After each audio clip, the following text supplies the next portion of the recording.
Voilà, Joël Morgan, merci de nous voir. Vous venez de Nouvelle-Zélande, Université de Canterbury, vous êtes docteur en géographie. Et dans votre thèse de doctorat, vous avez abordé le rôle utile des arbres commémoratifs pour ancrer la mémoire dans le paysage. Et c'est ce que vous allez nous expliquer. Merci beaucoup.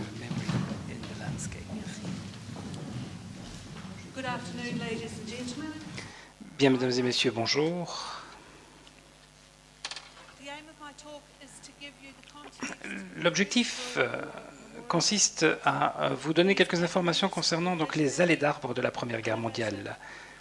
Elles sont innovantes plutôt. Ce sont des mémoires vivantes qui donnent donc une meilleure compréhension de la guerre et de toutes les pertes. Et dans le contexte de la commémoration, évidemment, c'est quelque chose de très important. Il y a donc une convergence.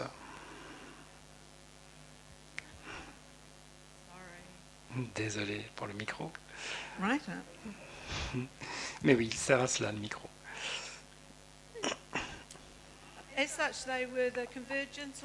Donc, convergence ou intersection de la guerre, de la mémoire et de la mémoire des arbres.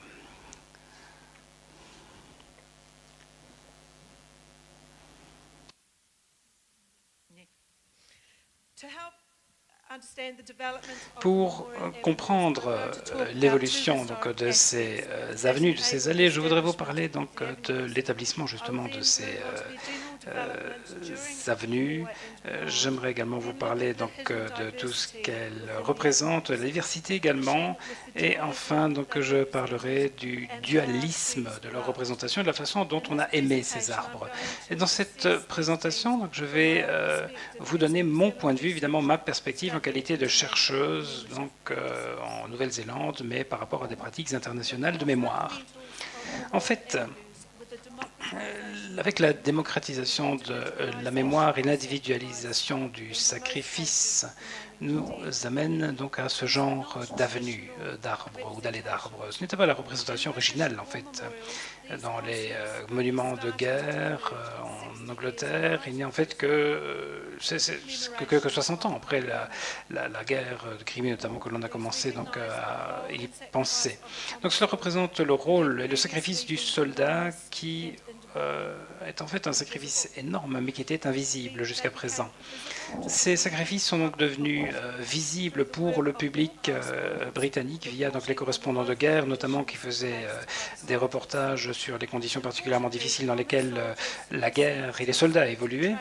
Nous avons également donc des traits de bravoure et d'endurance qui jusque-là étaient donc réservés aux officiers de haut rang. Et aujourd'hui, donc le soldat commun, si je puis dire, commun des mortels, devient donc le héros de la commémoration de la guerre.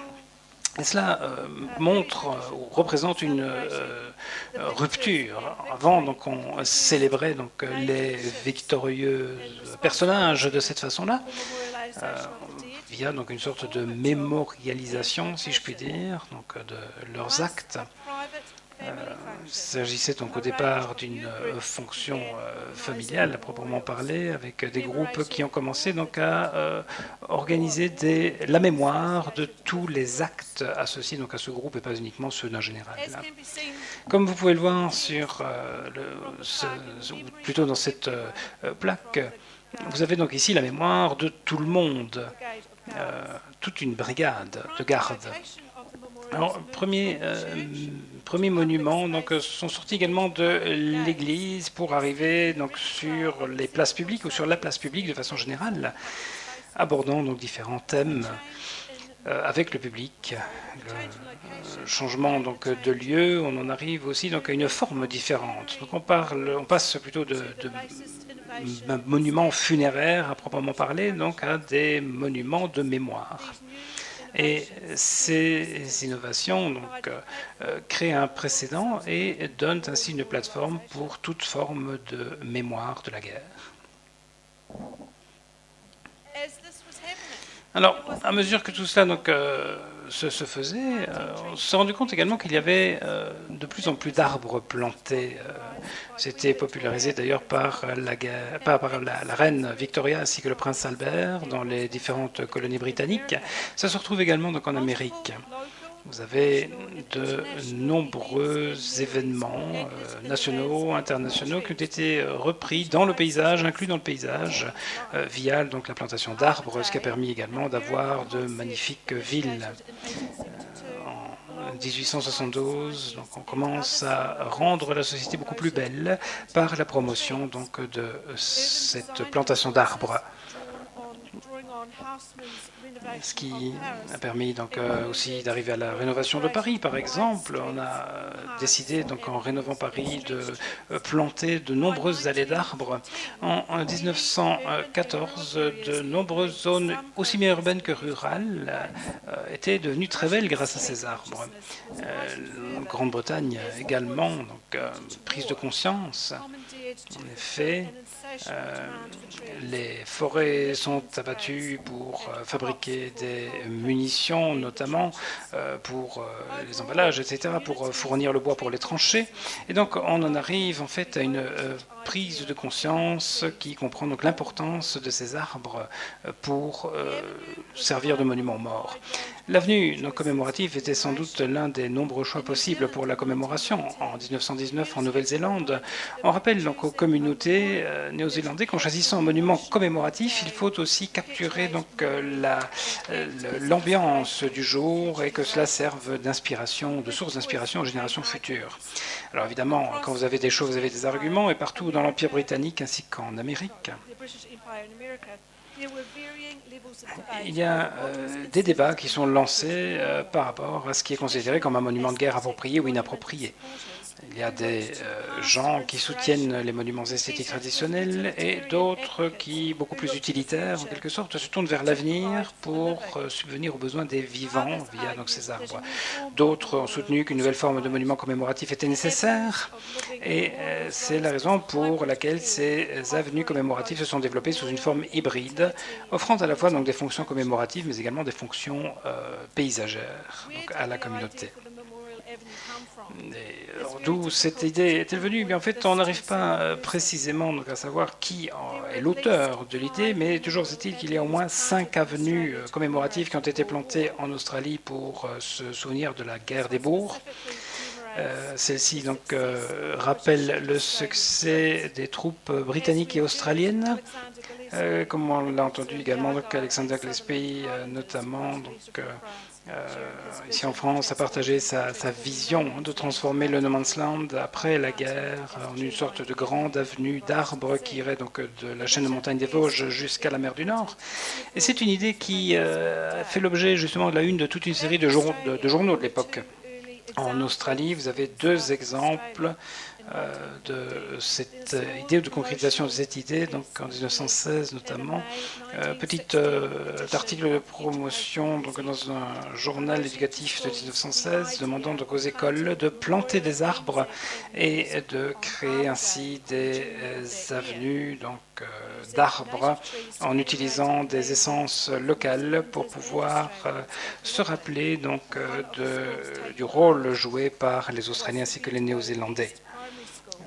Ce sont des écoles primaires donc, qui ont lancé cette idée avec la plantation de 16 arbres, une petite allée d'arbres donc en 1916.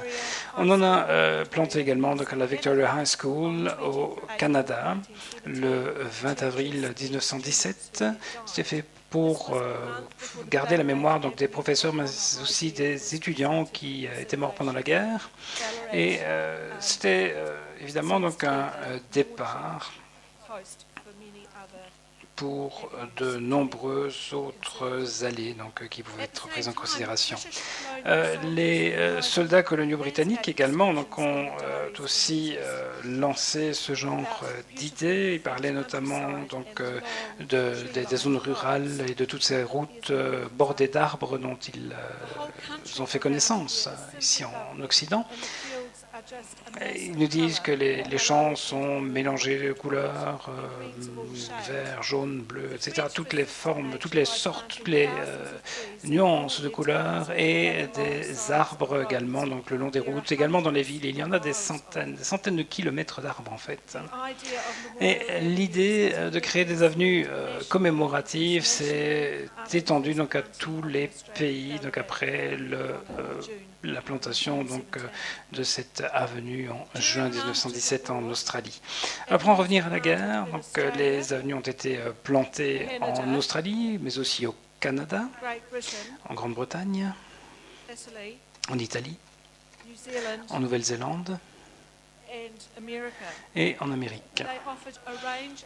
Elles ont en fait des formes très distinctes, avec des différences frappantes. Elles vont donc grandir, changer au fil des saisons, au fil des années également, mourir parfois. Les arbres, en effet, changent, donnent une ombre différente, ils changent de taille. Ils évoluent. Ces arbres peuvent être utilisés également pour individualiser des services ainsi que des sacrifices et se transformer ainsi en monuments communs, montrant donc que des soldats sont morts, se sont sacrifiés pour le pays de façon individuelle et collective. Elles sont relativement simples donc à mettre en place, elles sont très visibles également. Les connaissances nécessaires pour pouvoir faire ces allées donc, ont été trouvées localement. Il n'y a pas de marginalisation puisque tout le monde a la possibilité de participer donc, à l'évolution et à l'exécution de cette avenue, de cette allée. Donc, ça permet également d'avoir une zone de loisirs quelque part. Ce sont donc des arbres qui sont plantés, qui ont été plantés notamment par des groupes de femmes, par des groupes de bénévoles également, qui ont travaillé la terre, entre autres. Les enfants ont même eu la possibilité de prêter main forte aux plus grands pour planter ces arbres. Autrement dit, vous avez des avenues qui sont assez semblables dans tous les pays que l'on peut traverser. Néanmoins, il y a également beaucoup de variétés et vous avez évidemment toute une série de de petites associations qui l'ont fait de façon très cérémonielle. Parfois, je vais vous montrer les différentes variations. Donc, quand ces arbres ont été plantés, eh bien, en général pendant la guerre ou juste après la fin de la guerre. Donc, on démarre en 1915. Le mouvement s'accentue donc à partir de 1916 et généralement donc l'évolution des arbres dépend également du sol sur lequel ils sont plantés. Nous avons donc une liste également de toutes les personnes qui sont décédées, donc des centaines de personnes qui sont mortes en raison des actions militaires. C'est valable notamment donc pour la Nouvelle-Zélande ici, donc notamment tous les gens qui sont morts aussi de maladies, de la grippe espagnole notamment ou de certains accidents. En général, ces avenues ont été aussi plantées pour se rappeler de tous les conscrits en fait de l'époque. Dans certains cas, donc, on a aussi des plantations multiples. Alors, qui plantait les arbres? Eh bien, là aussi, nous avons deux groupes de personnes. Nous avons tout d'abord donc les communautés qui veulent créer un mémorial, et ensuite les personnes qui elles-mêmes plantent ces arbres. Il s'agit donc tout d'abord de voir les gens donc, qui veulent commémorer quelque chose. Donc il s'agit des municipalités, d'instituts tels que des écoles, des églises, des hôpitaux, etc. Donc toute une participation communautaire. Et puis tout dépend évidemment donc, du but de la commémoration, de la cérémonie. Donc il s'agit de planter des arbres pour l'esthétique ou bien pour autre chose. Donc ce sont parfois les membres de la famille qui plantaient les arbres, les amis. Les femmes, famille ou pas famille, des enfants qui aidaient donc les familles à planter des arbres, qui le faisaient dans le cadre scolaire, des militaires, des patients d'hôpitaux et des dignitaires. Si les arbres donc étaient plantés avant la cérémonie, en général, ils étaient plantés plutôt par des employés des municipalités. On a plusieurs cas, notamment donc, ici, problèmes techniques notamment, où l'on a dû faire appel donc, à des gens issus de l'agriculture, des spécialistes en Nouvelle-Zélande. Vous avez également donc, une association qui plantait les arbres plusieurs semaines avant la cérémonie à proprement parler, cérémonie d'inauguration. Aussi ici donc, une famille qui se prépare à la plantation d'arbres devant des observateurs. Alors, où ont-ils été plantés? Eh bien, ça dépend en fait de la communauté ou du groupe qui plante les arbres. Et c'est la raison pour laquelle les sites peuvent varier fortement. Néanmoins, tous ces arbres ont été plantés dans le but d'être visibles, ou en tout cas dans le but d'avoir un impact considérable. Donc, différents centres, différents sites, soit de façon centrale, soit dans des quartiers ou des districts, ou soit dans certaines zones qui ont une importance historique, et notamment donc l'entrée des villes, ou éventuellement donc les grandes routes qui menaient vers une église ou un hôpital. Pouvaient également donc planter directement le long d'une avenue, pourraient planter le long d'une rue, par exemple devant une école. À Saskatoon, au Canada, donc ces arbres ont été plantés le long d'une route qui amène à la Woodlawn Cemetery, donc au cimetière. Vous avez également donc des écoles, notamment Central Park à New York par exemple, ou le Parc Memorial, donc des soldats de Greytown en Nouvelle-Zélande. En ce qui concerne maintenant donc, la disposition, vous avez donc le plantage ou l'ordre alphabétique choisi par les autorités. Dans certains cas, vous avez donc les avenues qui commencent par un petit, ou qui débutent par un petit monument ou une petite plaque qui rappelle donc les gens qui sont morts, des arbres également pour les militaires, des arbres pour des infirmiers, des infirmières, etc. Vous les avez parfois qui portent un nom. Quand il n'y a pas de nom, vous avez généralement donc une pierre qui donne la liste des défunts, ou dans certains cas, donc pas d'association du tout, d'ailleurs avec le mémorial. Sinon, vous avez ici le lien direct entre le soldat ou l'infirmier ou l'infirmière qui est décédé et l'arbre. Tout ça donc dépend de l'engagement de la communauté. Vous avez également donc la représentation de la souffrance, de l'angoisse notamment, des familles qui ont payé parfois des prix très très élevés à la guerre. Parfois des pertes multiples également, puisque leurs fils mouraient les uns après les autres. L'Upper Junction School, Northeast Valley, est un exemple clair. Nous avons ici donc, des arbres qui sont plantés le long d'une cour de récréation pour montrer donc, les morts. Vous aviez donc, par exemple une famille qui a perdu 4 fils en 1914 ou 15, à l'âge de 22 ans notamment. D'autres en octobre 1916, à l'âge de 26 ans. Vous en avez d'autres qui sont décédés de maladie en 1918 à l'âge de 22 ans, par exemple. Il n'y en a qu'un seul, en fait, dans cette famille qui a survécu à la mort. Dans certains cas, vous avez également donc, les noms de 2 frères, par exemple. Dans ce cas-ci, certaines avenues, certaines allées étaient beaucoup plus démocratiques et inclusives que les autres. Vous n'aviez pas nécessairement donc, la liste de tous ceux qui étaient morts. Tout dépend en fait de la méthode de collecte des noms et du principe de paiement de l'avenue. Si vous n'avez pas de liste officielle des noms, des comités, donc elle est éventuellement donc, demander aux amis, aux familles d'avoir une liste de noms. Et donc ça permettait à tout le monde de pouvoir participer ou de pouvoir se désister le cas échéant. Ce qui concerne le financement, il y a également différentes façons de financer ces avenues d'arbres, soit par le gouvernement ou les autorités locales, soit par levée de fonds, soit par des donations, soit par soumission. Et dans certains cas, vous avez donc une combinaison des méthodes utilisées. Soumission, notamment, c'était une méthode assez intéressante et assez populaire pendant longtemps, ce qui permettait donc de pouvoir payer non seulement les arbres, mais aussi les plaques et l'entretien. C'est un système donc, qui demande de participer, ce qui veut dire aussi que la liste des noms n'est pas nécessairement complète.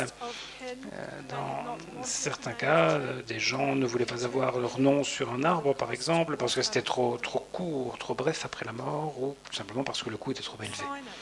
Vous avez également donc des plaques individuelles. Alors cela aussi dépend de l'information militaire contenue qui peut en fait faire la différence entre ces différents sites de commémoration. On voit donc des croix de bois aux plaques métalliques avec tout simplement donc le nom, marquage très simple, initial et nom de famille du soldat, de l'infirmière ou éventuellement donc toute une plaque descriptive. Ici vous avez donc une plaque qui se trouve à Point Walter, Bicton en Australie. Vous avez le nom, le grade, le bataillon, pourquoi il est mort, où il est mort, la date, l'âge et qui a planté l'arbre. Vous avez ici donc d'autres exemples avec différents niveaux d'information.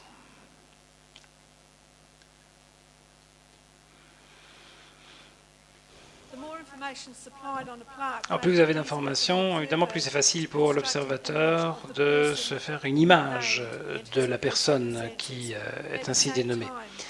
Et parallèlement, ça devient particulièrement difficile également pour les gens de garder des images très naïves et romancées de la guerre. Alors quel type d'arbres ont-ils planté?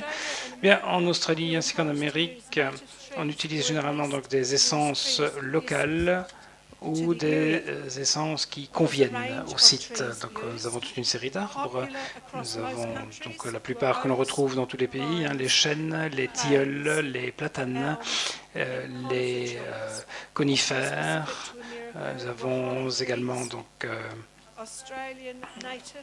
des essences locales aux États-Unis, au Canada, gommiers, etc. En Nouvelle-Zélande, c'est relativement limité, cependant. Donc, en Irlande du Nord aussi, nous avons donc des arbres qui sont relativement difficiles à faire pousser. Donc, on a opté pour des essences étrangères. Donc vous avez différentes espèces, vous avez toute une variété d'espèces parfois vous n'en avez qu'une seule sur une avenue, ça dépend. Donc vous avez également certains arbres qui concernent certains types de décès. Les arbres qui sont plantés également sont de différentes tailles. Vous avez donc 3 à 12 pieds, donc 3,50 mètres, avec évidemment un aspect différent. Des allées qui ont été plantées donc au départ, ou bordées au départ de petits arbres. Voici donc pourquoi la vision de la communauté est particulièrement importante. Elle plante en fait pour l'avenir. En ce qui concerne donc le symbolisme, 1989, donc un spécialiste disait qu'il était assez difficile de faire la distinction entre les arbres qui avaient été plantés consciemment et ceux qui avaient poussé tout seuls, d'autant plus que nous avons ici donc une diversité d'arbres particulièrement importante. Donc le symbolisme ne doit pas être répété. Des journaux ont fait des rapports sur différentes cérémonies d'inauguration, notamment avec un langage tout à fait métaphorique utilisé par les dignitaires ainsi que les officiels. On parle notamment donc de la mémoire qui est gardée vivante, verte en quelque sorte, la mémoire qui se plante dans les esprits comme les arbres, l'emblème du sacrifice, les arbres de la liberté ou les arbres plutôt, source d'inspiration et de rappel ou de mémoire. En fait, l'objectif est de perpétrer tout simplement le souvenir de ceux qui sont morts et de pouvoir donc leur permettre à toutes les générations de s'en rappeler. D'autres commentateurs parlent également donc de symboles traditionnels. On utilise un langage peut-être plus émotionnel, une avenue d'arbres vivants pour symboliser donc la victoire de la vie sur la mort, ou l'arbre symbole de service.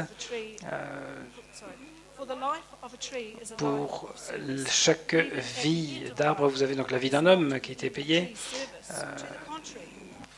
service qui était rendu au pays, etc. Donc en fait, tout cela donc ouvre de nouveaux horizons qui montrent les différents degrés donc, de culture, de civilisation ou de bonheur. Les avenues de la mémoire sont souvent donc la mémoire de la guerre, avec une juxtaposition donc de la mort et de la vie, ou du bonheur et de la tristesse et du chagrin. C'est donc encore une avenue qui a été plantée et qui correspond donc à des besoins aussi bien publics que privés.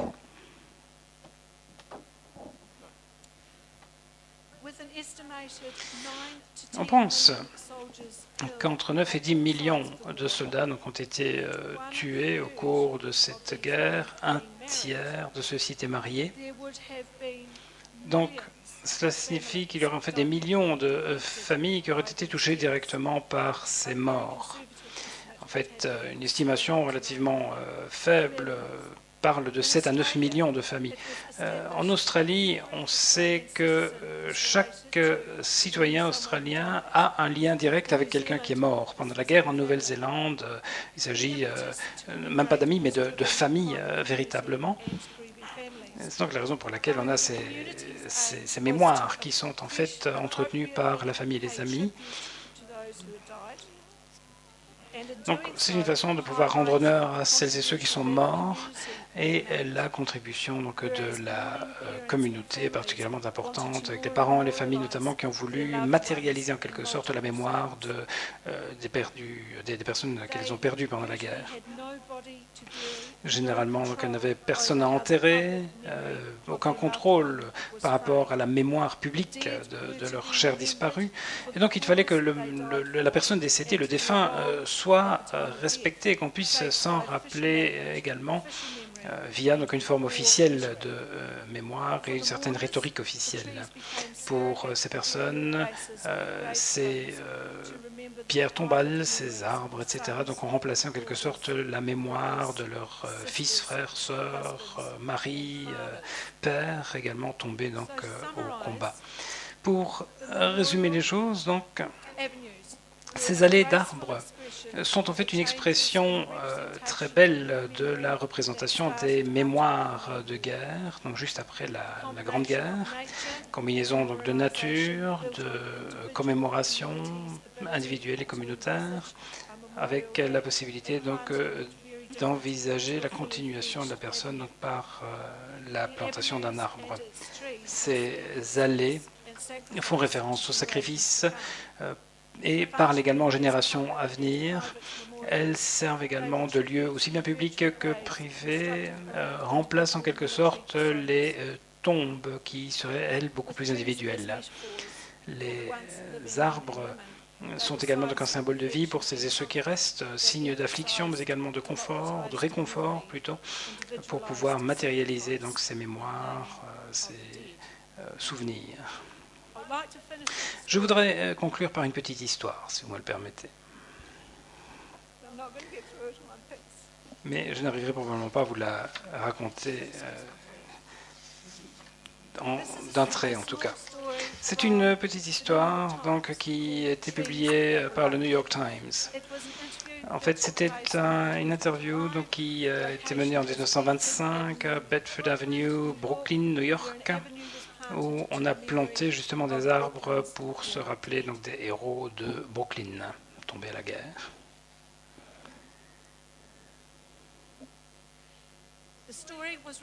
Cette histoire donc, a été enregistrée à quelques mètres de cette avenue. Donc une jeune femme embrasse un des arbres. Et il avait eu une demande à partir, étant donné qu'il ne s'intéresse pas donc aux affaires des gens. Donc il ne pense pas que ce soit quelque chose de tout à fait extraordinaire dans ce décor. Souvent, en effet, il voyait donc, de jeunes hommes passer donc, entre ces arbres, et à d'autres occasions, d'autres reprises, il avait vu également donc, des femmes qui parlaient aux arbres.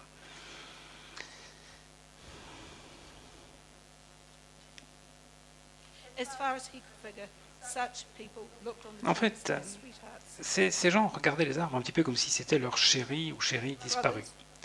Des frères, des fils.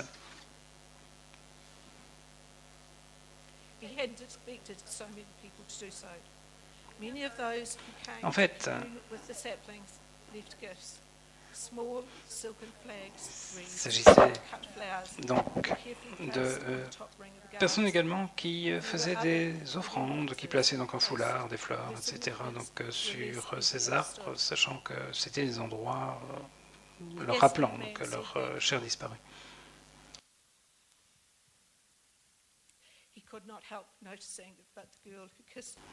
Néanmoins, donc, il n'a pu s'abstenir de considérer donc, ces jeunes femmes qui enserraient un arbre dans ses bras. Merci.